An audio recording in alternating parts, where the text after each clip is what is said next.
మన చేతిలో ఉన్న పరిశుద్ధ బైబిల్ గ్రంథాలు తెరిచి తిమోతికి రాసిన 2వ పత్రిక 7వ వచనాన్ని మనం చదువుకొని ప్రార్థనతో దేవుని వాక్య ధ్యానంలోనికి వెళ్దాం. తిమోతికి రాసిన 2వ పత్రిక 1వ అధ్యాయము 7వ వచనము. దేవుడు మనకు శక్తియు, అండర్లైన్ చేసుకోండి ఆ మాటలు, శక్తియు, ప్రేమయు, ఇంద్రియ నిగ్రహము గల ఆత్మనే ఇచ్చెను గాని పిరికితనము గల ఆత్మను ఇవ్వలేదు. దేవునికి స్తోత్రం. హల్లెలూయా. అందరూ రెండు చేతుల పైకి చప్పటి గట్టిగా హల్లెలూయా, హల్లెలూయా. ప్రభునందు ప్రియమైన దేవుని పిల్లలారా, ప్రియ దేవుని కుటుంబమా,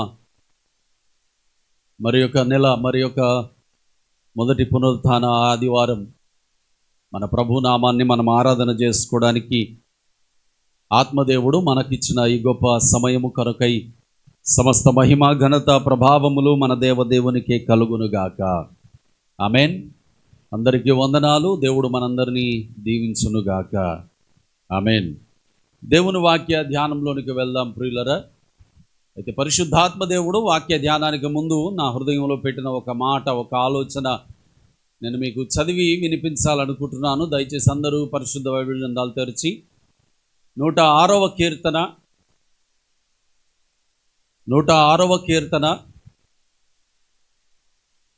11వ వచనము నుండి ఒకసారి చదువుతారా?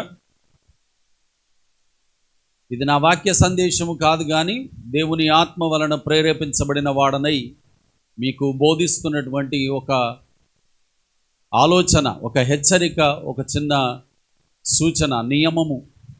106వ కీర్తన 11వ వచనం నుండి చదవండి దయచేసి. నీళ్లు వారి శత్రువులను ముంచివేసెను, వారిలో ఒక్కడైనను మిగలలేదు. అప్పుడు ఆయన మాటలు వారు నమ్మిరి, ఆయన కీర్తిని గానము చేసిరి. అయినను వారు ఆయన కార్యములను వెంటనే మరిచిపోయిరి. ప్రియ దేవుని పిల్లలరా, ఇశ్రాయేలు ప్రజల గురించి మాట్లాడుతున్నాడు తండ్రి అయిన దేవుడు. ఇశ్రాయేలు ప్రజలు ఎవరని అడగండి, మళ్ళీ మనందరికీ తెలుసు, అవునా? 400 పైచిలుకు సంవత్సరాలు బానిసత్వంలో నలిగిపోతూ ఉన్న ప్రజల మొర్ర దేవుడు విన్నాడు. అబ్రాహాము, ఇస్సాకు, యాకోబుల మీద ఉన్నటువంటి తన నిబంధనను బట్టి యాకోబు సంతతి అయిన 12 గోత్రాలలో నుండి వచ్చినటువంటి ఇశ్రాయేలు ప్రజలను దేవుడు జ్ఞాపకం చేసుకున్నాడు.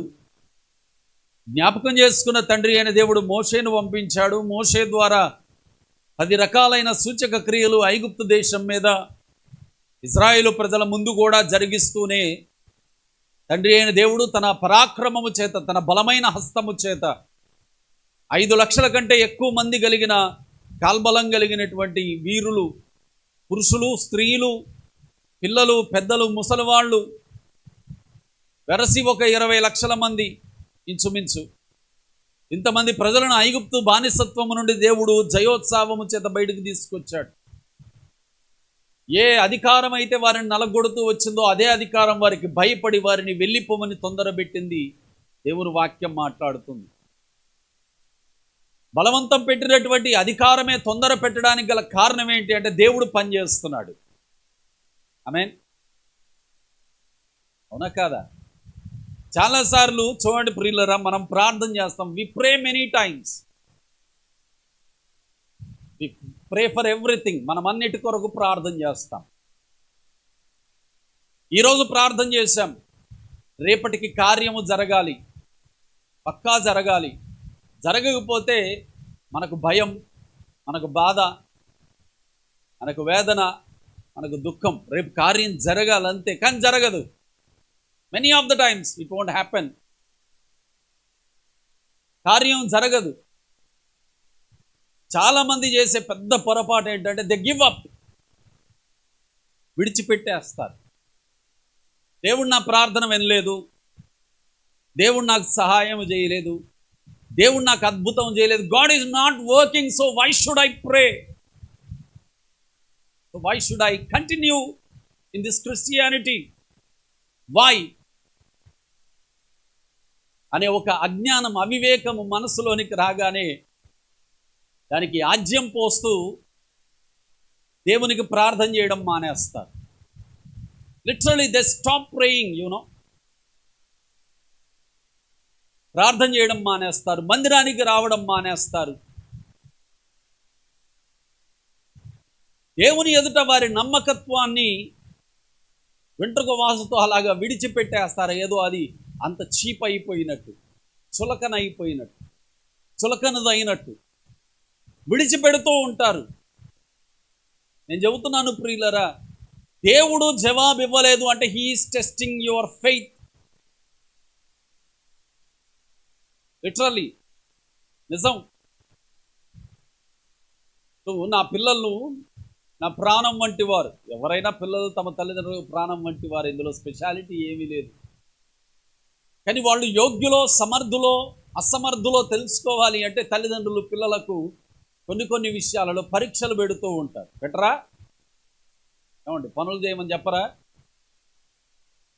రాజబొమ్మల్లాగా కాపాడుకుంటారు. ఎట్లా పనులు చేయమని చెబుతారా, చెప్పరా? ప్రతి పని ఒక పరీక్ష కాదా? మరి దేవుడు ఏమంటున్నాడు? నువ్వు ఊరక నిలుచుండి చూడు అంటున్నాడు దేవుడు. ఇప్పటిదాకా ప్రార్థన చేసావుగా, ఇప్పుడు ఊరక నిలుచుండి చూడు. ఇప్పుడే ఎందుకు చేయలేదు ప్రభు అంటే, నేను చేస్తాను. నీ విశ్వాసాన్ని కోల్పోకు, నీ భక్తిని కోల్పోకు. Don't lose your faith, don't lose your spirituality. నీ ఆత్మీయతను, నీ భక్తిని నీవు విడిచిపెట్టకు. It is your waiting period. Just wait. ఆగు అని ప్రభువు ఒక పని చెబుతున్నాడు. ఆ పని చేయడం చేతగాట్లేదు ఎవరికి. ఏ పని? ఆగడం చేతగాట్లేదు. ప్రార్థన చేయడం చేతనవుతుంది, మందిరాలకు పోవడం చేతనవుతుంది, దేవుని దగ్గర కన్నీరు గారవడం చేతనవుతుంది. Everything is possible for everyone nowadays. కానీ దేవుడు పరీక్ష పెట్టినప్పుడు ఆ పరీక్షలో నిలుచుండడం చేతగాట్లేదు. అదే భయంకరమైన నాశనాన్ని తీసుకొస్తుంది ప్రియులారా. కోలుకోలేని శాపాన్ని తీసుకొస్తుంది. అతి భయంకరమైన, మనము మునుపెన్నడూ ఊహించనంత భయంకరమైన పరిణామాలు మన కుటుంబంలో, మన జీవితంలోనికి తీసుకొచ్చి పెడుతుంది. ఇశ్రాయేలు ప్రజలు దేవుడు చేస్తున్న కార్యాలను 2 కళ్ళతో చూశారు. ఈరోజు నీ కుటుంబంలో, నా కుటుంబంలో, మనందరి జీవితాలలో దేవుడు చేస్తూ వచ్చిన కార్యాలు, వి కెన్ కౌంట్ దెమ్. మనం వాటిని లెక్కించవచ్చు. అన్ని కార్యాలు దేవుడు మనకు చేస్తూ వచ్చాడు. ఇజ్రాయేలు ప్రజలకు అదే కార్యాలు చేశాడు. వాళ్ళకు పెద్దవి, నీకు కొంచెం చిన్నవి. వాళ్ళకి ఎర్ర సముద్రం, నీ కుటుంబంలో సమాధానం. దేవుని కార్యం మారలేదు, దేవుడు మారలేదు ప్రియులరా. He is working. ఆయన పని చేస్తున్నాడు. ఎర్ర సముద్రంలో ఒక్క శత్రువు కూడా లేకుండా దేవుడు సమూలముగా నాశనము చేసేసాడట. వింటున్నారా? దేవుడు నాశనము చేసేసాడు. దేవుడు చేసిన కార్యాన్ని చూసి నిర్గమకాండం 14వ అధ్యాయంలో మిరియాము, ఇశ్రాయేలు ప్రజలందరూ కలిసి దేవునిని పాడడానికి లేచారట ప్రియులారా. ఎంత సంతోషమో! యెహోవా నా మొర పాడారు హాయిగా. ఎర్ర సముద్రం ముందు దేవుడు మా మొర్ర విన్నాడు, మా ప్రార్థన విన్నాడు, మా ప్రార్థనకు జవాబిచ్చాడు. మా దేవుడు సర్వశక్తిమంతుడు, మా దేవుడు పరాక్రమము కలిగిన దేవుడు. ఆయన ఎదుట శత్రు సైన్యము నాశనమైపోయింది. ఆయన నాసిక రంధ్రములో ఊపిరి చేత నీళ్లు రాశిగా నిలబడిపోయాయి, ప్రజలు దాటారు అని పాటలు పాడారు ప్రియులరా. They song very good. కానీ దేవుని వాక్యం అంటుంది, విచారము. వారు దేవుని కార్యములను వెంటనే ఏం చేశారు? మరిచిపోయారు. కాబట్టి తర్వాత వచనాలు చదివితే భయం వేస్తుంది. దేవుడు వారు కోరుకున్నది వారికి ఇచ్చాడట, కానీ అదే వారికి ఉరైపోయిందట ప్రియులారా. అదే వారికి శిక్షను తెచ్చిపెట్టింది. అదే వారి మరణానికి కారణమైంది, అదే వారి శాపానికి కారణమైంది. ఈరోజు దేవుడు చేసిన కార్యములను గురించి నువ్వు హడావుడిగా దేవుని నామాన్ని మహిమపరచడానికి పరిగెత్తాలి. దేవుని కార్యాన్ని మర్చిపోవడానికి వీల్లేదు ప్రియులారా. శాపం వస్తుంది, భయపెట్టడానికి చెప్పట్లేదు, ఇది వాస్తవం జరిగిన సంగతి. దేవుని కార్యాలను నువ్వు ఒక్క క్షణము మరిచిపోయినా అది శాపానికి దారితీస్తుంది. నువ్వు మరిచిపోయి దేవునికి సాక్షిగా కృతజ్ఞత కలిగి జీవించకపోతే అది విపరీతమైన వేదనకు దారితీస్తుంది. అలాంటి పరిస్థితి మన ఆల్ నేషన్స్ చర్చ్లో, మన కుటుంబాల్లో ఉండకూడదు. అంటే ప్రతి కార్యాన్ని మనము నెమరు వేసుకోవాలి ప్రియులారా. You need to summon the miracles of God. దేవుని అద్భుత కార్యాలను మనము తలపోసుకోవాలి. We need to summon them. మళ్ళీ మళ్ళీ మనసులో పిలుచుకోవాలి. అవి మర్చిపోవాల్సిన పనులు కాదు, అవి జ్ఞాపకం చేసుకోవాల్సిన పనులు, అవి గుర్తుపెట్టుకోవాల్సిన పనులు. అట్టి పనుల విషయంలో మనం మర్చిపోయిన వారమైతే, మనం వాటిని విడిచిపెట్టిన వారమైతే ప్రియులారా, అది భయంకరమైన వేదన, దుఃఖానికి దారితీస్తుంది. దాన్ని మనం తట్టుకోలేము. We cannot bear it. తట్టుకోలేము దాన్ని. ఈరోజు చాలా మంది క్రైస్తవ కుటుంబాలలో అకస్మాత్తుగా ఎందుకు విపరీతమైన వేదనలు, బాధలు, అనారోగ్యములు, శోధనలు కలుగుతున్నాయో తెలుసా? దేవుని కార్యాలను మరిచిపోతున్నారు. దేవుడు మాకేమి చేశాడు అని దేవుని దగ్గర దేవుణ్ణి అపహాస్యం చేసి మాట్లాడుతున్నారు. నా ప్రియ దేవుని పిల్లలారా, ఇజ్రాయేలు ప్రజల వలె మనం అవ్వకూడదు. ప్రభువైన యేసుక్రీస్తు కృప మనకు దొరుకుతూ ఉంది. అది విస్తారంగా దొరుకుతూ ఉంది. ఆ విస్తారమైన దేవుని కృప మనకు దొరుకుతూ ఉన్నప్పుడు ఒక చిన్న కార్యమా, అసలు ఏ అద్భుతం జరగలేదనే జీవితంలో రక్షణ కార్యం చేశాడుగా, రక్షించాడుగా, ఆయన రక్తంతో నిన్ను కడిగాడుగా, ఆయన మందిరానికి నడిపిస్తున్నాడుగా. ఆ కార్యాన్ని బట్టి దేవునికి కృతజ్ఞతలు చెబుతూ జీవించు. నీ కుటుంబంలో, నీ జీవితంలో, నీ శరీరంలో ఏది, ఎప్పుడు, ఏ కార్యం అవసరమో దేవుడు అది జరిగిస్తాడు. దేవుడు అది జరిగిస్తాడు. నీ ప్రభువు నీ జీవితంలో ఏ సమయానికి ఏది జరగాలో దానిని తప్పకుండా జరిగిస్తాడు. ఆయనకు కృతజ్ఞుడవై, కృతజ్ఞురాలవై జీవించి. It is very work you need to do. నువ్వు చేయాల్సిన పని ఇదే, ఆయనకు కృతజ్ఞత కలిగి జీవించడం. ఎవరు అలాగ జీవిస్తారో వారి జీవితాన్ని ఆయన నిలబెడతాడు ప్రియులారా. నో మ్యాటర్ వాట్, ఏది ఏమైనా కానివ్వండి, ఆయన నిలబెడతాడు. ఇందాక కల్పన పాడబడింది, ఆయన మనకు తోడుగా ఉంటే ఎదురొచ్చు వాడేవాడు. ఆయన మనకు సహాయం చేయడం మొదలు పెడితే అడ్డగించు వాడేవాడు అసలు కదా. పౌలు అదే అంటాడు, దేవుడు మన పక్షాన ఉండగా మనకు విరోధి ఎవడు? మనకు విరోధి ఎవడు? నీ ప్రభువు నీ పక్షాన ఉన్నాడు, నీ కుటుంబం పక్షాన ఉన్నాడు. ఆయన నిన్ను విడిచిపెట్టకుండా చూసుకో. ఆయనకు నిత్యము కృతజ్ఞత కలిగి జీవించు. అది నీ సమయం విషయంలో, నీ ప్రార్థన విషయంలో, నీ వాక్యం విషయంలో, దేవుని మందిరానికి వచ్చే విషయంలో, దేవుని మందిరంలో పరిచర్య చేసే విషయంలో, స్వార్థ చేసే విషయంలో, కానుకలు ఇచ్చే విషయంలో, దశమ భాగం ఇచ్చే విషయంలో, ప్రతి విషయంలో, in everything be thankful to your God. దేవునికి కృతజ్ఞత కలిగి జీవించు. Everything matters. ప్రతిదీ దేవుడు పరిగణలోనికి చూస్తున్నాడు, తీసుకుంటున్నాడు. ప్రతిదీ దేవుడు పరిగణలోనికి తీసుకుంటున్నాడు. దేవుడు చూడంది లేదు, దేవుడు పట్టించుకుంది కూడా లేదు. ఆయన అన్నీ చూస్తున్నాడు. ఎక్కడ పట్టుకోవాలి అక్కడ పట్టుకుంటాడు.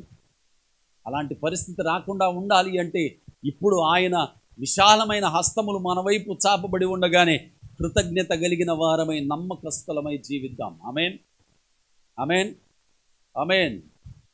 ఉంటారా? ఎలాగా? మీరు మీలాగా, నేను నాలాగా, అలాగేనా? మరి ఎలాగా? దేవునికి, సురేష్ చెప్పాలి, దేవునికి కృతజ్ఞత గలవారై. ఆమేన్. దేవుని వాక్య ధ్యానంలోనికి వెళ్దాం ప్రియులరా. మన చేతిలో ఉన్న పరిశుద్ధ బైబిల్ గ్రంథాలు తెరిచి తిమోతికి రాసిన 2వ పత్రిక 7వ వచనాన్ని మనం చదువుకొని ప్రార్థనతో దేవుని వాక్య ధ్యానంలోనికి వెళ్దాం. తిమోతికి రాసిన 2వ పత్రిక 1వ అధ్యాయము 7వ వచనము. దేవుడు మనకు శక్తియు, అండర్లైన్ చేసుకోండి ఆ మాటలు, శక్తియు, ప్రేమయు, ఇంద్రియ నిగ్రహము గల ఆత్మనే ఇచ్చెను గాని పిరికితనము గల ఆత్మను ఇవ్వలేదు. అందరం లేచి నిలబడదాం, చిన్న ప్రార్థన చేసుకొని దేవుని వాక్య ధ్యానంలోనికి మనం వెళ్ళిపోదాం. ప్రార్థన చేసుకుందాం ప్రియులారా. హల్లెలూయా. యేసయ్యా మీకు వందనాలు, పరిశుద్ధాత్ముడా మీకు వందనాలు, తండ్రి అయిన దేవా మీకు వందనాలు, త్రియేక దేవా మీకు స్తోత్రాలు ప్రభువా. ప్రేమగల తండ్రి మా యేసుక్రీస్తు ప్రభువా, నమ్మదగిన మా దేవా, నీ వాక్యము ప్రభువా మా జీవితాలకు, మా అంతరంగానికి, మా ఆత్మలకు ప్రభు ఆహారము అని వాక్యము మరి ఒకసారి ఈ 5వ నెల ఈ మొదటి పునరుత్థాన ఆరాధనలో మేము ధ్యానము చేసుకోబోతూ ఉన్నాం. అయ్యా ఒట్టివాడనే ప్రభువా, నీవు అభిషేకిస్తే నీ దాసుడను, నీవు బలపరుస్తే నీ పాత్రను నీవు వాడుకుంటే ప్రభువా నీ నోటి బూరను నీవు మాట్లాడండి. అయ్యా అభిషేకించండి, నన్ను బలపరచండి. నా ద్వారా నాయన నీవు మాట్లాడే మాటలను బట్టి, నీ జీవవాక్యమును బట్టి సంఘాన్ని మీరు బలపరచండి. నీ ఆత్మచేతనే బలపరుస్తూ నడిపించమని స్తుతి కృతజ్ఞత వందనాలు నీకే సమర్పిస్తూ యేసయ్య నామం ద్వారా ప్రార్థిస్తూ వాక్య ధ్యానంలోనికి వస్తూ మీ అధికారానికి ఒప్పుకుంటున్నాను తండ్రి. ఆమేన్, ఆమేన్. దయచేసి కూర్చుందాం ప్రియులరా. క్రీస్తునందు ప్రియమైన దేవుని పిల్లలరా, సంఘానికి దేవుడు ఇచ్చినటువంటి ఆధిక్యతను గూర్చి అపోస్తలుడైన పౌలు గారు మాట్లాడుతున్నాడు. తన ప్రియ కుమారుడైన తిమోతికి రాస్తున్నాడు. తిమోతికి రాసిన మొదటి పత్రిక 1వ అధ్యాయం 1వ వచనాన్ని చదవండి దయచేసి. విశ్వాసమును బట్టి నా నిజమైన కుమారుడగు తిమోతికి శుభమని చెప్పి వ్రాయునది. నా నిజమైన కుమారుడు అన్నాడు కదా అని చెప్పి పౌలు గారు కొడుకు అనుకోనేరు, కాదు. పౌలు గారు ఆత్మీయ కుమారుడు తిమోతి. పౌలు గారి యొక్క పరిచర్యలో దేవుడు తిమోతిని ఇచ్చాడు. తిమోతి మంచి నమ్మకస్తుడు. కాబట్టి పౌలు అంటున్నాడు, నా ప్రియమైన నిజమైన కుమారుడవైన తిమోతి అని రాస్తున్నాడు. సో తిమోతికి తెలియజేస్తూ అంటున్నాడు, ప్రియులరా, దేవుడు ఇచ్చినటువంటి ఒక భాగ్యము, ఒక గొప్ప వరము, దేవుడు మనందరికీ శక్తినిచ్చాడట. దేవునికి మహిమ కలుగును గాక. హల్లెలూయా. చెప్పండి, ఏమిచ్చాడు దేవుడు? చెప్పాలి గట్టిగా. శక్తినిచ్చాడు ప్రియులరా. ఆ శక్తి మనము మన యొక్క ప్రార్థనలో మనం ఉపయోగించుకోవాల్సిన వారమై ఉన్నాం.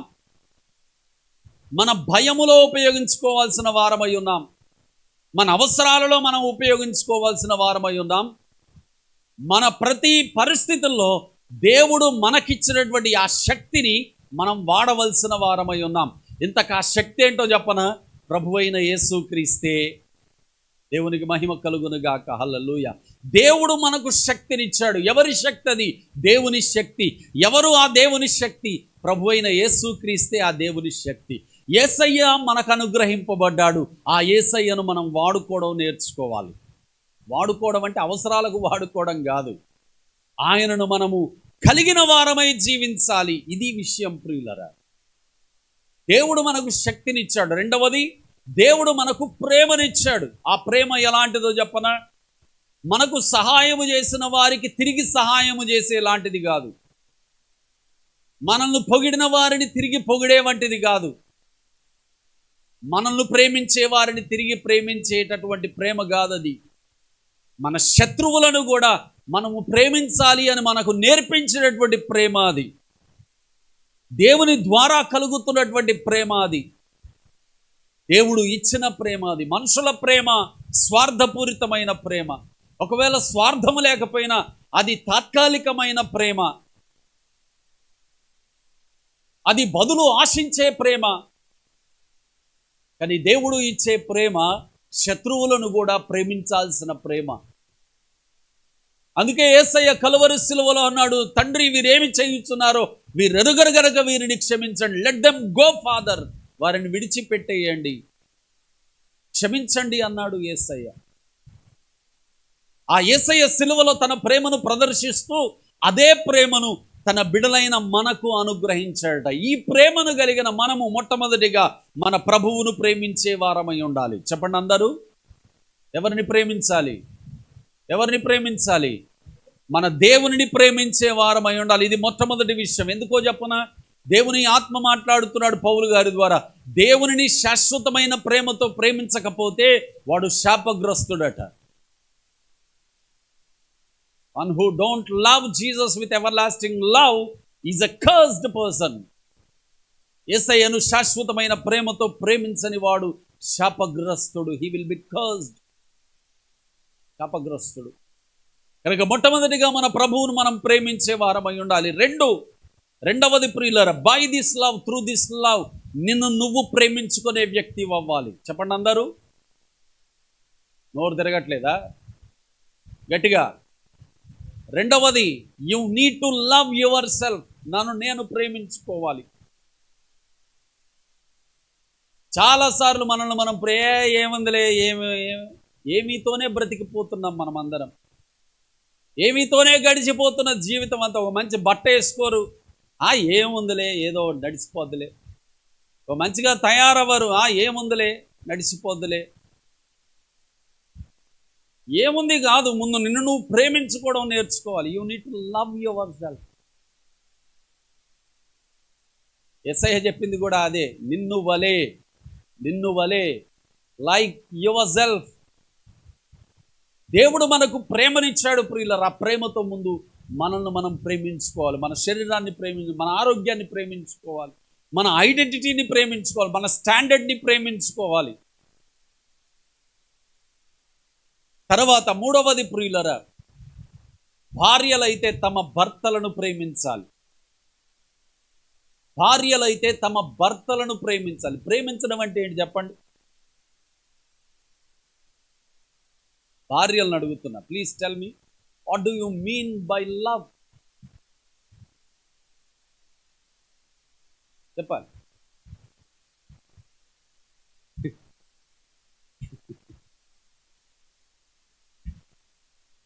భార్యలు చెప్పాలి.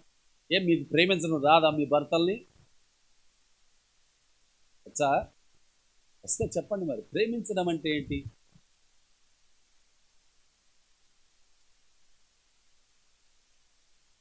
గౌరవించడం, రెస్పెక్ట్ కాదా? ఏమండి పురుషులు, రెస్పెక్ట్ కాదా? భర్తలను ప్రేమించడం అంటే గివింగ్ రెస్పెక్ట్. అందుకే యేసయ్య అన్నాడు, స్త్రీలారా మీ సొంత పురుషులకు లోబడి ఉండండి. దేవుడు మనలో పెట్టిన ప్రేమ ముందు మన ఇంటి వారికి చూపించాలి ప్రియులారా. మొదట యేసయ్యను ప్రేమించాలి. 2, నిన్ను నువ్వు ప్రేమించుకోవాలి. 3, నీ ఇంటి వారిని ప్రేమించడం నేర్చుకోవాలి. భర్తలైతే తమ భార్యలను ప్రేమించే వారై ఉండాలి. They are the first importance in their lives. భర్తల యొక్క జీవితాలలో ప్రప్రథమ స్థానము భార్యదే. అది దేవుడు స్థాపించిన, నాటిన విధి, నియమము. అందుకే దేవుడు ఆదాముకు పిల్లలను తయారు చేయలే, భార్యను తయారు చేశాడు. దేవునికి మహిమ కలుగును గాక. హల్లెలూయా. అంటే ఒక మాటలో చెప్పాలి అంటే ప్రియులారా, కుటుంబాన్ని ప్రేమించే వారమై ఉండాలి. We need to love our family. కుటుంబాన్ని ప్రేమించం, సమాజాన్ని ప్రేమించడానికి, కట్టడానికి బయలుదేరుతాం. ఎందుకు?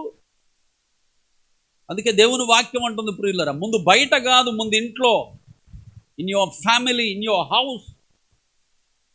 తన కుటుంబాన్ని సరిగా ఏలువాడై ఉండాలి అట. First preference, priority is family. కుటుంబం చాలా విలువైనది ప్రియులారా. కుటుంబానికి మనం ఎంత విలువిస్తామో మనకంత గౌరవం. కుటుంబాన్ని మనం ఎంత చులకన చేసి మాట్లాడతామో, కుటుంబాన్ని ఎంత చులకన చేసుకుంటామో మనకంత అగౌరవం. కుటుంబమే మన గౌరవం అవ్వాలి, మన ప్రైడ్ అవ్వాలి. అది దేవుడు నియమించినటువంటి నియమము. కాబట్టి కుటుంబ వ్యవస్థలో భార్యలు భర్తలకు లోబడాలి, భర్తలు భార్యలను ప్రేమించాలి, భార్య భర్తలు పిల్లలను ప్రేమించాలి. Love should flow in the family. కుటుంబంలో ప్రేమ ప్రవాహం ఉండాలి. సో ఈ 3 విషయాలు జరిగిన తర్వాత, 1 యేసయ్యను ప్రేమించి, 2 నిన్ను నువ్వు ప్రేమించుకొని, 3 నీ కుటుంబాన్ని ప్రేమిస్తూ ఉన్నటువంటి నీవు, దేవుడు నీలో ప్రేమను ఉంచాడు గనక ఆ ప్రేమ చేత అయోగ్యులైన వారిని కూడా నీవు ప్రేమించాలి. అట్లీస్ట్ నీ శత్రువులను కూడా నీవు ప్రేమించే వ్యక్తివై ఉండాలి. యేసయ్య స్పష్టంగా అన్నాడు, నీకు మేలు చేసే వారిని ప్రేమిస్తే, తిరిగి నీకు ప్రతిఫలం ఇవ్వగలిగిన వారికే నువ్వు ప్రేమను చూపిస్తే ఉపయోగం ఏముంది? లోకం కూడా అలాగ చేస్తుంది కదా. అయితే నీవు నా కుమారుడవు, కుమార్తెవు గనక నీవు శత్రువును కూడా ప్రేమించడం నేర్చుకో అన్నాడు యేసయ్య. ప్రేమించడం అంటే ఏంటి? శత్రువును ప్రేమించడం అంటే ఏంటి? కీడు కోరుకోవద్దు ప్రియులరా. ప్రేమించడం అంటే పోయి కౌగిలించుకోమనట్లేదు యేసయ్య. పోయి వాళ్ళ ఇంట్లో ఒక రూమ్ అద్దెకు తీసుకోమని కూడా అనట్లేదు యేసయ్య. వాడే నీ వెన్నులో పొడుస్తాడు, అది కాదు యేసయ్య చెప్పింది. కీడు తలంచొద్దు. Never think loss to your enemy. నీ శత్రువు నాశనం అయిపోవాలని నువ్వు ఎప్పుడు కోరుకోవద్దు. నీకు నష్టం చేసిన వారిని కూడా దేవా పోనీలే కనికరించు అని ప్రార్థన చేయాల్సిన ప్రేమ నీలో పెట్టాడు యేసయ్య. శత్రువు నాశనాన్ని, శత్రువు కీడును కోరుకోవద్దు. ఒకవేళ నీకు ఎవరి మీదైనా కోపం ఉందా? ఎవరి మీదైనా ద్వేషం ఉందా? ఎవరి మీదైనా పగ ఉందా? నీకెవరైనా ఇష్టం లేదా? వారి పనులు నచ్చట్లేదా? అయితే నేను చేసేది చెబుతా, మీరు అది చేయండి. నేను పోయి మోకాళ్ళు వేసి ప్రార్థన చేస్తా, ప్రభువా మార్చు, ప్రభువా మార్చు. ఒకవేళ మార్చకపోతే నాకు కనపడియకు, నాకు ఎప్పుడు ఎదురుపడదు, నాకు అసలు వాళ్ళు కనపడదు. నువ్వు ఎప్పుడైనా మార్చుకో, నీ ఇష్టం. కానీ నన్ను మాత్రం కొద్దిగా హైడ్ చేయి, నన్ను మాత్రం కొద్దిగా కాపాడు. నా మనస్సు ప్రశాంతంగా ఉండాలి ప్రభువా, కాబట్టి కొద్దిగా నన్ను దూరంగానే ఉంచు దేవా అని ప్రార్థన చేస్తా. అయితే మార్చు, లేకపోతే నన్ను పక్కన పెట్టు, పక్కకు జరుపు. ఎందుకు? ఒకరి కీడుని, ఒకరి నష్టాన్ని కోరుకోవడానికి కాదు యేసయ్య మనల్ని పిలిచింది, ప్రేమించడానికి పిలిచాడు. వి నీడ్ టు లవ్. 2 సంగతులు చెబుతున్నాడు ప్రియులరా ప్రారంభ మాటల్లోనే పౌలు గారు తిమోతికి. 1, దేవుడు మనకు శక్తినిచ్చాడు. 2, ప్రేమను ఇచ్చాడట ప్రియులరా. ఈ రెండిటితో పాటు దేవుడు ఇచ్చినటువంటిది ఏంటో చదువుదాం దయచేసా. ఇంద్రియ నిగ్రహము గల ఆత్మనే ఇచ్చాడు. చాలా మందికి నోరు అదుపులో ఉండదు, కళ్ళు అదుపులో ఉండవు, చేతులు అదుపులో ఉండవు, కాళ్ళు అదుపులో ఉండవు, మనస్సు అదుపులో ఉండదు, హృదయం అదుపులో ఉండదు, ఆలోచనలు అదుపులో ఉండవు, ప్రవర్తన అదుపులో ఉండదు. అయ్యయ్యో. కానీ దేవుని వాక్యం అంటుంది ప్రియులరా, దేవుడు మనకు ఇంద్రియ నిగ్రహము గల ఆత్మనే ఇచ్చాడు. ఇంద్రియం అంటే నోరు ఇంద్రియం కాదా? అవయవం కాదా? కన్ను అవయవం కాదా? చెవి అవయవం కాదా? చేతులు అవయవాలు కాదా? కాళ్ళు అవయవాలు కాదా? మన దేహంలో ఉన్న ప్రతిదీ అవయవమే కదా. ఇంద్రియ నిగ్రహము, నిగ్రహించుకోగలిగిన, ఓర్చుకోగలిగినటువంటి శక్తిని దేవుడు మనకిచ్చాడు. ప్రేమను దేవుడు మనకిచ్చాడు ప్రియులరా. దేవుడు మనకు ఇంద్రియ నిగ్రహము గల ఆత్మను ఇచ్చాడు ప్రియులరా. ఈ ఇంద్రియ నిగ్రహము గల ఆత్మ చేత మనము ప్రతిదాన్ని తాళగలిగిన వారం అవుతున్నాం, ప్రేమించగలిగిన వారం అవుతున్నాం, అర్థం చేసుకోగలిగిన వారం అవుతున్నాం, సరి అయిన క్రమములో నడుచు వారం అవుతున్నాము. ఆత్మ సంఘముతో చెప్పుచున్న మాట చెవిగలవాడు వినుగాక. ఆమె తర్వాత చదవండి ప్రియులరా. ఇంద్రియ నిగ్రహము గల ఆత్మను ఇచ్చెను గాని అంటున్నాడు. చూడండి, అక్కడ క్లాజ్ పెడుతున్నాడు మళ్ళీ. గాని పిరికితనము గల ఆత్మనివ్వలేదు. దేవునికి మహిమ కలుగునుగాక. హల్లెలూయా. ఈరోజు నా వాక్యాంశము ప్రియులరా, దేవునిని నీవు ఘనపరిచే వ్యక్తి అవ్వాలి. చెప్పండి అందరూ, దేవునిని నీవు ఘనపరిచే వ్యక్తి అవ్వాలి. దేవుణ్ణి నీవు ఘనపరిచే విషయంలో దేవుడు నీకు పిరికితనము గల ఆత్మనివ్వలేదట. దేవుడు నీకు ధైర్యము గల ఆత్మనిచ్చాడు, రోషము గల ఆత్మనిచ్చాడు, పౌరుషము గల ఆత్మనిచ్చాడు. ఆయన నామాన్ని మహిమపరచగలిగిన ప్రేమ, శక్తి, ఇంద్రియ నిగ్రహము కలిగిన ఆత్మనిచ్చాడు. కానీ పిరికి వారిలాగా, భయస్థులలాగా, మొహమాట పడే వారిలాగా ప్రవర్తించే పిరికి ఆత్మను దేవుడు మనకు ఇవ్వలేదు ప్రియులరా. ఎంతమంది ఆత్మతో నింపబడ్డారు? చేయొత్తండి ఒకసారి. నేను పరిశుద్ధాత్మతో నింపబడ్డాను. మంచిగా చేయొత్తాలి కరెక్ట్గా. నేను పరిశుద్ధాత్మతో నింపబడ్డాను. అవునా? నింపబడ్డామా? ఎందుకు దించారండి? చేయత్తరే. పరిశుద్ధాత్మతో నింపబడ్డావా? అయితే దేవుడు నీకు పిరికితనము గల ఆత్మనివ్వలేదు. Amen, amen. చెయ్యెత్తిన ప్రతి ఒక్కరిలో నుండి పిరికి ఆత్మలు పారిపోవును గాక. యేసు నామం ద్వారా పారిపోవును గాక. చెయ్యెత్తన వాళ్ళకి యేసు రక్తమే జయం. నేనేం చేయలేను. నేను 3 సార్లు అడిగా చేయెత్తండి, మళ్ళీ ఇట్లనే పెట్టుకొని కూర్చుంటే నేనేం చేద్దును? దీవెన బాయగా అది. అందుకే చెప్పినప్పుడు నేను వాళ్ళు టక్కన వెంటనే దీవెనలు వచ్చేస్తాయి. అమ్మా, అందరికి అట్లా ఇయ్యను, ఇది ఫ్రీ కాదు. నేను అట్లా ఇచ్చే రకంగానే కాదు. అసలు వేస్తేనే ఇస్తా, లేకపోతే లేదు. ఎక్కడున్నాను? దేవుడు మనకు పిరికితనము గల ఆత్మనివ్వలేదు. ఎందుకు ఇంత నొక్కి చెబుతున్నాను? ఒకసారి చదువుదామా? 21వ అధ్యాయం ప్రకటన గ్రంథం. 21వ అధ్యాయం ప్రకటన గ్రంథం 8వ వచనం చదవండి. 21వ అధ్యాయం మొట్టమొదటి పేరే వాళ్ళది ప్రియులరా. చూడండి 8వ వచనం. చాలు. ఎవరట? అందరు గట్టిగా చదవండి ఒకసారి. అందరూ బైబిల్స్ తీసిన వాళ్ళందరూ చదవాలి. ప్రకటన గ్రంథం 21వ అధ్యాయం 8వ వచనం గట్టిగా. ఎవరట? మొగోళ్ళ గొంతులు వినపోయట్లేదు. ఏమైంది? గట్టిగా. పిరికివారు. చెప్పాలి గట్టిగా. పిరికివారు. ఇప్పుడు లాస్ట్ లైన్ చదవండి. అగ్ని గంధకములతో మండు గుండములో పాలు పొందుదురు. పిరికివారట అగ్ని గంధకములతో మండు గుండములో.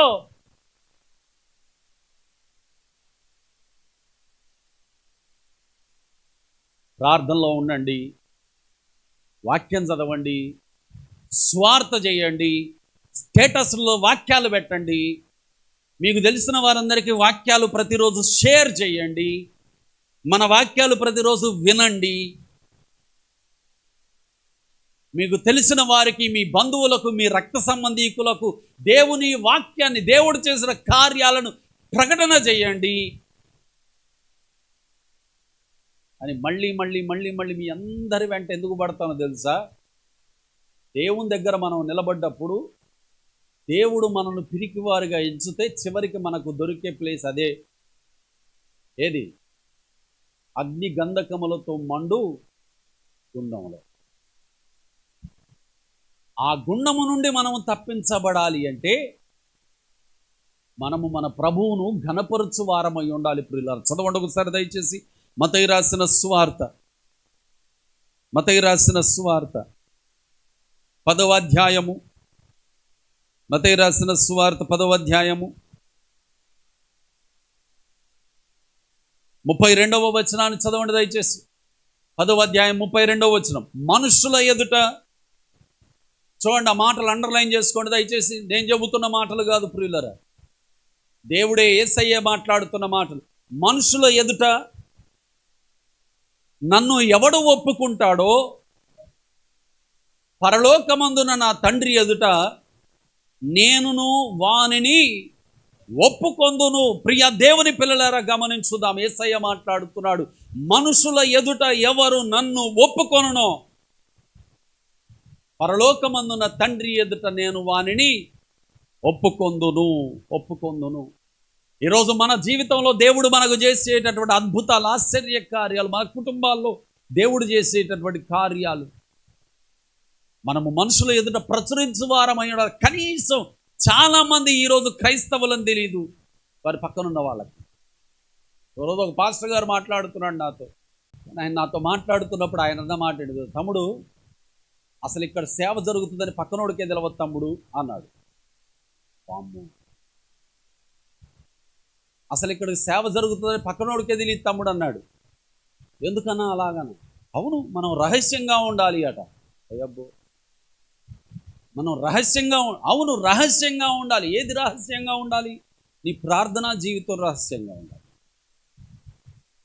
దేవుడు నీకు చేసేటటువంటి మేలులు కాదు రహస్యంగా ఉండాల్సింది, వాటిని నీవు ఎలుగెత్తి ప్రచారము చేసేటటువంటి వ్యక్తి అవ్వాలి. మనుషుల ఎదుట ఎవడు నన్ను ఒప్పుకొనునో వానిని నేను నా తండ్రి ఎదుట ఒప్పుకొందును. ఈరోజు ఒక తీర్మానం తీసుకోండి ప్రియులారా, నా దేవునిని నేను మనుషుల ఎదుట ఘనపరుస్తాను. ఘనపరచడము అంటే నీ దేవునిని గూర్చినటువంటి కీర్తిని నీవు ప్రచురము చేయడం. ఆ ప్రచురము చేసే విషయంలో దేవుని వాక్యమును స్వార్థ చేయండి, సమయమందును అసమయమందును. కొన్నిసార్లు మనుషులు వినే పరిస్థితుల్లో ఉండరు, వారికి అది చెప్పే టైంలాగా అనిపించదు. అయినా సరే you need to make a way. నువ్వు చెప్పగలగాలి. నీ జీవితమే దానికి ఒక సాక్ష్యం అవ్వాలి. నీ జీవిత అనుభవాలే, నీ కుటుంబ అనుభవాలే, నీ వ్యక్తిగత అనుభవాలే దేవునిని ప్రచురము చేయడానికి సాక్ష్యం అవ్వాలి. అందుకే అంటున్నాను ప్రియులారా, ఇజ్రాయేలు ప్రజలట వెంటనే మరిచిపోయారట. ఏం మరిచిపోయారో చెప్పనా? వారి జీవిత అనుభవం మరిచిపోయారు. వారు ఏ స్థితిలో ఉన్నారు, ఏ స్థితిలో ప్రార్థన చేశారు, ఏ స్థితిలో దేవుడు వారి ప్రార్థన విన్నాడు, ఎక్కడ నిలబెట్టాడు, మొత్తం మరిచిపోయి మాకు తిరుగులేదులే అనుకున్నారు. ఒక్క దెబ్బ కొట్టాడు దేవుడు, అంతే. లక్షల మంది ప్రజలు పిట్టలు రాలినట్టు రాలిపోయారు, చచ్చిపోయారు అంతే. మొత్తం అందరినీ తీసేశాడు దేవుడు, ఎవరిని ఉంచలే. తన ముందు నమ్మకంగా దేవుని నియమం ప్రకారం నడిచిన ఇద్దరినే దేవుడు అడుగు పెట్టనిచ్చాడు, కానీ మిగిలిన అందరినీ తీసేశాడు. కారణం ఏంటి అంటే వారు మరిచిపోయారు. నీ జీవిత అనుభవమును గురించిన సాక్ష్యము నీవు నీ హృదయంలో గుర్తు పెట్టుకున్న వ్యక్తివైతే every time you will take an advantage to preach the gospel. స్వార్థ చెప్పడానికి ప్రతి సమయాన్ని ఒక అవకాశంగా నువ్వు తీసుకుంటావు. నన్ను ఘనపరచు వారిని నేను ఘనపరుస్తాను. ఎవరి ఎదుట ఘనపరచాలి? మనుషుల ఎదుట ఘనపరచాలి. అప్పుడు దేవుడు తండ్రి ఎదుట మనల్ని ఘనపరుస్తాడు. అందుకే దేవుని వాక్యం అంటుంది ప్రియులరా, తిమోతికి రాసిన 2వ మనం చదువుకున్న మూలవచనములో, దేవుడు మనకు పిరికితనము గల ఆత్మను ఇవ్వలేదు, ధైర్యము కలిగిన శక్తి, ప్రేమ, ఇంద్రియ నిగ్రహము కలిగిన ఆత్మనిచ్చాడట. ఆ ఆత్మను కలిగిన వారమైతే మనం ఏం చేస్తామో తెలుసా? చదవండి దయచేసి. రోమీయులకు రాసిన పత్రిక 8వ అధ్యాయము, రోమీయులకు రాసిన పత్రిక 8వ అధ్యాయము 14వ వచనం చదవండి. చూడండి ఆ మాట. దేవుని ఆత్మ చేత, ఏ ఆత్మ? శక్తి, ప్రేమ, ఇంద్రియ నిగ్రహము గల, ధైర్యము గల ఆత్మ చేత ఎందరూ నడిపించబడతారో వారందరూ దేవుని కుమారులయుందురు. దేవునికి మహిమ కలుగునుగాక. హల్లెలూయా. నా ప్రియ దేవుని పిల్లలారా, ఈరోజు నువ్వు దేవుని కుమారుడవు, దేవుని కుమార్తెవు గనక దేవుని ఆత్మ చేత నడిపించబడాలి. దేవుని ఆత్మ ఎటువైపు నడిపిస్తున్నాడు? ధైర్యం వైపు నడిపిస్తున్నాడు, పౌరుషం వైపు నడిపిస్తున్నాడు, దేవుని యొక్క చిత్తాన్ని నెరవేర్చడానికి నడిపిస్తున్నాడు. ఆ క్రమములో నీవు స్థిరముగా నడుస్తే నీవు మనుషుల ఎదుట నీ యేసయ్యను ఒప్పుకుంటావు, నీ సాక్ష్యాన్ని ఒప్పుకుంటావు, దేవుడు చేసిన కార్యాలను ఒప్పుకుంటావు. అప్పుడు తండ్రి అయిన దేవుడు నిన్ను ఒప్పుకుంటాడు, అంగీకరిస్తాడు. ఈ అంగీకరించే ఘట్టం ఉంది గనకనే, ఒకవేళ ఆ అంగీకరించే పరిస్థితుల్లో నీవు ఉండకపోతే, ప్రకటన 21:8 ప్రకారమట, అగ్ని గంధకములతో మండు గుండములో పాలివారం అవుతామట. We will be in hell. మనము అగ్ని గంధకములతో మండు గుండములో పాలివారం అవుతాం. ఆ సంగతి దానియేలుకు తెలుసు గనకనే, షడ్రక్ మేషక్ అబేద్నెగోలకు తెలుసు గనకనే, వారి ఎదుట మరణం ఉన్నప్పటికీ వారంటారు, మేము సేవించుచున్న మా దేవుడు గొప్ప దేవుడు. దేవునికి మహిమ కలుగునుగాక. హల్లెలూయా. తప్పించుటకు సమర్థుడు, తప్పించకపోయినా పర్వాలేదు, కానీ మేము మాత్రం మా దేవుని నామాన్ని మహిమపరచకుండా ఉండలేం, మా దేవుణ్ణి ఘనపరచకుండా ఉండలేం. ఘనపరిచారు, చచ్చిపోయారు, నష్టపోయారా? ఇబ్బందులు పాలయ్యారా? లేదు. దేవుని నామాన్ని ఘనపరిచినందుకు ప్రియులారా, ఎవరు ఇబ్బంది పెట్టాలనుకున్నారు, ఎవరు చంపాలనుకున్నారు, వారికే దేవుడు మారు మనస్సు కలుగజేశాడు. దేవునికి మహిమ కలుగునుగాక. హల్లెలూయా.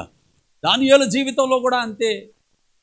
నన్ను మొక్కకపోతే సింహాల బోన, అందుకే పడే సింహాల బోన్లో పర్లేదు అన్నాడు. పడేశారు. సింహాలు తిన్నాయా? దేవుడు నష్టం కలుగజేశాడా? లేదు. రాజు వచ్చి అడుగుతున్నాడు, దానియేలు నీవు సేవించుతున్న నీ దేవుడు నిన్ను రక్షించెనా? రక్షించానా? అసలు ఆలోచిస్తే చచ్చిపోయాడని ఎముకలు ఎతకాలి రాజు వచ్చి, కానీ పైన కూర్చొని అంటాడు నీ దేవుడు నిన్ను రక్షించానా అంటే దానియేలు బ్రతికుంటాడని రాజుకు కూడా కన్ఫామ్ తెలుసు. ఎందుకు? దానియేలు సేవించు దేవుడు అలాంటి వాడు. మరి నీ దేవుడు నీకు తెలియదా? చెప్పరు, నీ దేవుడు నీకు తెలియదు. మరి ఎందుకు భయం? ఎందుకు మొహమాటం? ఎందుకు ఆలోచన? ఎందుకు దేవుని కొరకు సాక్షిగా బ్రతికే క్రమములో వెనకడుగు? దేవుని వాక్యం అంటుంది ప్రియులారా, యేసయ్య అన్నాడు మత్తయి సువార్త 5వ అధ్యాయం 12వ వచనం నుండి మాట్లాడుతూ, మీరు లోకమునకు ఉప్పై ఉన్నారు, ఉప్పు నిస్సారమైతే దేని వలన సారము పొందును? అది బయట పారవేయబడుటకే కదా అన్నాడు యేసయ్య. మీరు లోకమునకు ఉప్పై ఉన్నారు. ఉప్పు దాని సారాన్ని మనకిస్తుంది, ఇవ్వదా అన్నయ్య? మరి మనము లోకానికి ఉప్పు అయినప్పుడు ఎవరికి సారం ఇవ్వాలి? లోకానికి కాదా? అవునా కదా? లోకానికేగా. అంటే అర్థం ఏంటి? మనము యేసయ్యను చూపించే వారం అవ్వాలి. యేసయ్య శక్తిని, యేసయ్య ప్రేమను. మూడవది ఇంద్రియ నిగ్రహం, మన యొక్క ఓర్పు వలనైనటువంటి స్వార్థ సాక్ష్యాన్ని మనము చూపించే వారం అవ్వాలి ప్రియులరా. ఎప్పుడైతే అలాగ మనం మారుతామో అప్పుడు మనము నిశ్చయముగా ఆత్మచేత నడిపించబడిన వారం అవుతున్నాం. దానియేలు కాపాడబడ్డట్టుగా కాపాడబడతాము. షడ్రక్ మేషక్ అబేద్నెగోల వలె మనము దేవుని కొరకు సాక్షులుగా రక్షించబడతాం. నా ప్రియ దేవుని పిల్లలారా, ప్రియ దేవుని సంగమా, మీ గురించి ఎవరైనా నన్ను అడిగితే నేను ఒకటే చెబుతాను, నా పిల్లలు దేవుని కొరకు నిలబడాలి. మీరు అడిగినా అదే చెబుతాను, ముందు దేవుని కొరకు నిలబడాలి, తర్వాత సంగతి తర్వాత, మిగిలినవన్నీ తర్వాత. ముందు దేవుని కొరకు నమ్మకస్తులుగా నిలబడండి. ఎందుకు? అదే నేటి సంఘానికి అవసరమైనది. అవసరమైనవి రెండే రెండు. ఒకటి దేవునికి కృతజ్ఞత కలిగి జీవించడం, రెండు దేవుని కొరకు సాక్షి జీవితాలు జీవించడం. ఈ రెండు మనం క్రమంగా చేస్తే మిగిలినవన్నీ మన వెంబడి వస్తాయి. మిగిలినవన్నీ మన వెంబడి వస్తాయి. కార్లా వస్తాయి, ఇల్లులా వస్తాయి, ధనమా వస్తుంది, బలము వస్తుంది, అన్నీ వస్తాయి. నథింగ్ ల్యాక్స్. మనం ఏది కొదువై ఉండము, అన్నీ దేవుడు ఇస్తాడు. కానీ ముందు దేవునికి కృతజ్ఞత కలిగి దేవుని సాక్షిగా బ్రతుకు. ఒక తీర్మానం తీసుకో, ఒక్కళ్ళనైనా దేవుని కొరకు ఈ సంవత్సరం సంపాదించి చూద్దాం. సంపాదించేటి ఇంటి పక్కన లాక్కొని రమ్మని కాదు. నీ ప్రేమ, నీ ప్రవర్తన, నీ యొక్క దేవుని శక్తి, వీటిని నీవు వాడుతూ నీవు దేవుని చిత్తమును నెరవేర్చుటకు ధైర్యము కలిగిన వ్యక్తిగా నడుస్తూ ఉండడాన్ని బట్టి, నీ ప్రవర్తనను బట్టి మార్చుకొని ఒక్కళ్ళని తీసుకురా చర్చిలోకి చూద్దాం. నీలాగా ఒక్కళ్ళని తయారు చేయడానికి మందిరంలోకి తీసుకురా. తెస్తావా? నీలాగా దేవుల్లో స్థిరంగా. ఇప్పుడు చరణాన్ని నమ్ముకొని 12 ఏళ్ళు కదనయ్య, 12-13 ఏళ్ళు.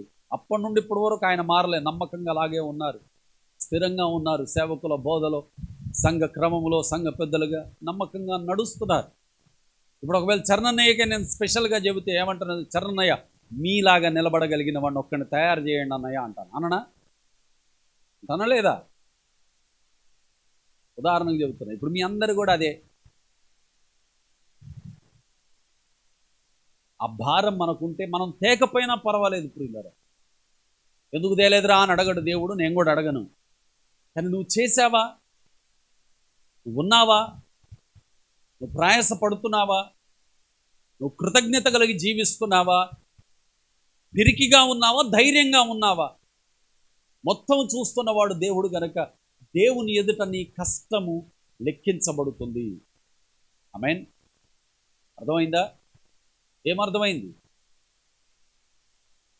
నీ దేవుని చిత్తాన్ని నీవు నెరవేర్చుటకు, అనగా మనుషుల ఎదుట నీ ప్రభువైన యేసుక్రీస్తును నీవు ఘనపరచుటకు నువ్వు చేసే ప్రతి పని, ఒకవేళ వెంటనే ప్రతిఫలం కనబడకపోయినా నీ ప్రభువు ఎదుట లెక్కించబడుతుంది. అది నీకు మేలు కలుగజేస్తుంది. కనుక నా ప్రియ దేవుని పిల్లలారా, ప్రభువైన యేసుక్రీస్తును ఘనపరచండి. సమయమందును అసమయమందును ఆయన పని చేయండి. ఆయనకు కృతజ్ఞత గలవారై జీవించండి. వారు మరిచిపోయారు గనక వారు నశించిపోయారు. వీరు దేవునిని ఘనపరిచారు గనక దేవుని వాక్యం అంటుంది, అపోస్తలులట అధికారులు ఎదుట నిలబడ్డప్పుడు ఏ పేతురు అయితే యేసయ్య నాకు తెలవదు అని అబద్ధమాడి పారిపోయాడో అదే పేతురు అధికారులందరి ముందు నిలబడి అంటాడు, ఆ యేసును మేము నమ్మాము, ఆ యేసు ద్వారా మేము రక్షించబడ్డాము, యేసు నామములో తప్ప మరి ఏ నామములో రక్షణ లేదు, ఆ యేసయ్య కొరకు నేను చావడానికైనా సిద్ధమే కానీ యేసయ్యను మాత్రం నేను విడిచిపెట్టను, మీరేం చేసుకుంటారో చేసుకోండి అన్నాడు పిరికివాడైన అదే పేతురు. ఆమేన్. ఇప్పుడు అదే పేతురు సాక్ష్యాన్ని విన్న సంఘం ఏం చేస్తుందో తెలుసా? దేవుని దగ్గరకు వచ్చి ప్రార్థన చేస్తుంది. ప్రియులారా, ఏమని? దేవా, ఇదిగో ఇలాంటి భయాలు మా చుట్టూ అలుముకొని ఉండగా నీ సువార్త చేయడానికి మాకు శక్తిని దయచేయి ప్రభువా. వారు ప్రార్థించగానే, దేవుని వాక్యం అంటుంది, వారు ప్రార్థించగానే వారు కూడి ఉన్న చోటు కంపించింది. ప్రతి ఒక్కరూ ఆత్మతో నింపబడ్డారు. ప్రతి సంఘ విశ్వాసి స్వార్థికురాళ్ళు అయ్యారు, హతసాక్షులు కూడా అయ్యారు. అందుకే పౌలు అంటున్నాడు, ప్రియులరా, మనము అనేక శ్రమలను అనుభవించి దేవుని రాజ్యాన్ని చేరాలి. శ్రమ ఎప్పుడు వస్తుంది? స్వార్థ చేసినప్పుడు వస్తుంది. శ్రమ ఎప్పుడు వస్తుంది? నేను యేసయ్య బిడను అని చెప్పుకున్నప్పుడు వస్తుంది. శ్రమ ఎప్పుడు వస్తుంది? నువ్వు యేసయ్యలో నమ్మకంగా ఉన్నప్పుడు వస్తుంది. ఆ శ్రమ నీకు రావడము మేలు. అది నీవు పరలోక రాజ్యములో ఉండబోతున్నావు అనడానికి గుర్తు గనక జ్ఞానము కలిగి వివేకము కలిగి దేవుని కొరకైన పాత్రలుగా మార్చబడండి. ప్రతి స్థలములో ప్రతి మనిషి ఎదుట యేసయ్య నామాన్ని మీరు ఘనపరచండి. దేవుడు మిమ్మును ఇట్టి ఆత్మతో నింపునుగాక. ఆమేన్. ఏలయనగా దేవుడు మనకు ప్రేమయు శక్తియు ఇంద్రియ నిగ్రహము గల ఆత్మనే ఇచ్చెను గాని ఏమివ్వలేదు, పిరికితనము గల ఆత్మను ఇవ్వలేదు. ప్రార్థన చేసుకుందాం. దయచేసి మోకరించండి, తలలు వంచండి, కళ్ళు మూసుకొనండి, ప్రార్థన చేసుకుందాం. సంఘ పెద్దలు చరణన్న గారు ముందుకు వచ్చి చెప్పబడినటువంటి వాక్యం మనందరి హృదయాలలో ఫలించులాగున, దేవుడు అభివృద్ధి కలుగు చేయులాగున ప్రార్థన చేస్తారు. మనమందరము ప్రార్థనలు ఏకీభవించుదాం. ప్రియులరా, ప్రార్థన. స్తోత్రములు నాయన, స్తోత్రములు ప్రభువా, కృపా సత్య సంపూర్ణుడా, కరుణామయుడా, మీకు వందనాలు, స్తోత్రములు తండ్రి. ప్రభువా, అయా మీరు మాతో తండ్రి సూటిగా స్పష్టంగా ప్రభువా, అయా మా హృదయములకు తండ్రి గోచరమగునట్లుగా ప్రభువా మీరు మాతో మాట్లాడిన విధానాన్ని బట్టి మీకు వందనాలు, స్తోత్రములు తండ్రి. అయా మీరు మాకు నాయన పిరికితనము గల ఆత్మను ఇవ్వలేదు తండ్రి ప్రభువా, అయా మీ ఆత్మనే మాకు అనుగ్రహించారు ప్రభువా. అయా జీవితాంతము తండ్రి ప్రభువా మీరు ఇచ్చిన ఆత్మను నాయన మేము కాపాడుకుంటూ ప్రభువా, అయా మా బ్రతుకులను మా జీవితాలను తండ్రి అయా ఇతరులకు నాయన తండ్రి పత్రికలుగా సాక్షులుగా తండ్రి ప్రభువా, అయా అనేకులను ప్రభువా రక్షించే నాయన వారిగా నాయన మమ్మల్ని మలచమని ప్రభువా, అయా మమ్మల్ని అభిషేకించమని, దీవించమని, మీ కృపలో నాయన భద్రపరచమని, అయా మీరు నాయన తండ్రి మమ్మల్ని వాడుకోమని ప్రభువా, అయా మా ద్వారా ప్రభువా అనేకులు నాయన రక్షణ మార్గంలోకి వచ్చు విధముగా తండ్రి అయా మమ్మల్ని అభిషేకించమని ప్రభువా, అయా మేము మాట్లాడినప్పుడు తండ్రి అనేకుల హృదయాలు కదిలించబడి తండ్రి అయా వారి జీవితాలు వెలిగించబడి ప్రభువా, అయా వెలుగు మార్గంలోకి నాయన వారు వచ్చు విధంగా తండ్రి అనేకులకు తండ్రి అయా మమ్మలను నాయన పత్రికలుగా ప్రభువా మీరు నిలబెట్టుకోమని అయా మీ పాదముల బట్టి బ్రతిమాలు వేడుకొనుచున్నాం తండ్రి ప్రభువా. అదే విధముగా నాయన వాక్యమును బట్టి తండ్రి మీకు నిండు వందనములను, కృతజ్ఞతలను, స్తుతులు, స్తోత్రములను చెల్లిస్తున్నాం తండ్రి. అయా ఇంద్రియ నిగ్రహత గల శక్తిని నాయన మీరు మాకు అనుగ్రహించినందుకు అయా కృతజ్ఞతలు చెల్లిస్తూ ప్రభువా నజరేయుడైన యేసు నామములో స్తుతులు, స్తోత్రములు చెల్లిస్తున్నాం తండ్రి. ఆమెన్. అందరికీ వందనాలు. దేవుడు మనందరిని దీవించునుగాక. అందరం లేచి నిలబడదాం, ఒక పాట పాడుతుండగా.